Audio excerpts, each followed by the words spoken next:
আসসালামু আলাইকুম। স্বাগতম সবাইকে। আজকে রান্না করব চিংড়ি মাছ দিয়ে ধুন্দুল। চিংড়ি মাছ দিয়ে ধুন্দুলের এই রান্নাটা খুবই টেস্টি হয় খেতে। খুবই সহজ রেসিপিতে আজকের এই চিংড়ি ধুন্দুল রান্নাটা আপনাদের সাথে শেয়ার করেছি। আশা করছি আপনাদের ভালো লাগবে। এখনও যারা আমার চ্যানেলে নতুন, চ্যানেলটি সাবস্ক্রাইব করেননি তারা প্লিজ আমার চ্যানেলটি সাবস্ক্রাইব করে নেবেন এবং পাশে থাকা ছোট্ট বেল আইকনটি প্রেস করে দিবেন।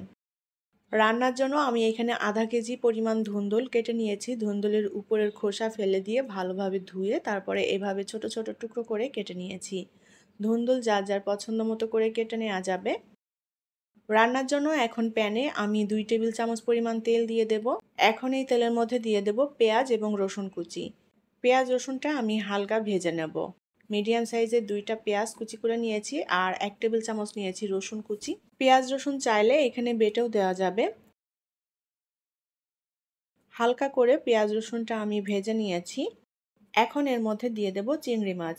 রান্নার জন্য এখানে ছোট চিংড়ি নিয়েছি। এখন গুঁড়া মশলা দিয়ে দেব। আমি এখানে ধনিয়ার গুঁড়া, জিরার গুঁড়া, হলুদ গুঁড়া, শুকনো মরিচের গুঁড়া হাফ চা চামচ করে নিয়েছি আর লবণটা নিয়েছি স্বাদ মতো। মশলাটা এখন একটু ভেজে নেব।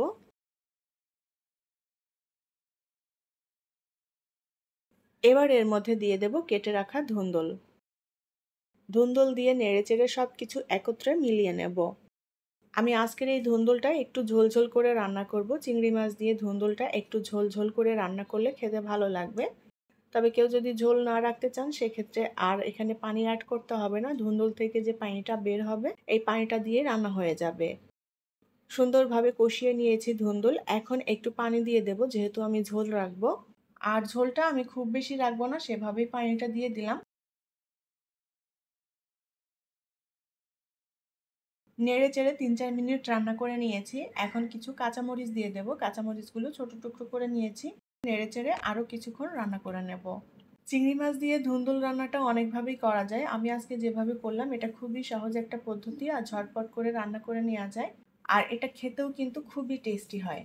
চিংড়ি দিয়ে ধুন্দুল রান্না হয়ে গিয়েছে। ঝোলটাও আমি টানিয়ে নিয়েছি যতটুকু রাখতে চাই। এখন নামিয়ে নিয়ে পরিবেশন করব।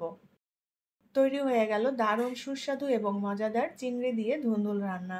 সাদা ভাত দিয়ে খেতে খুবই ভালো লাগে। আশা করছি ভালো লেগেছে আজকের চিংড়ি ধুন্দুল রান্না। আমার রেসিপিগুলো যদি আপনাদের কাছে ভালো লেগে থাকে তাহলে প্লিজ লাইক, কমেন্ট এবং শেয়ার করবেন। পরবর্তী রেসিপি দেখার আমন্ত্রণ জানিয়ে বিদায় নিচ্ছি। আল্লাহ হাফেজ।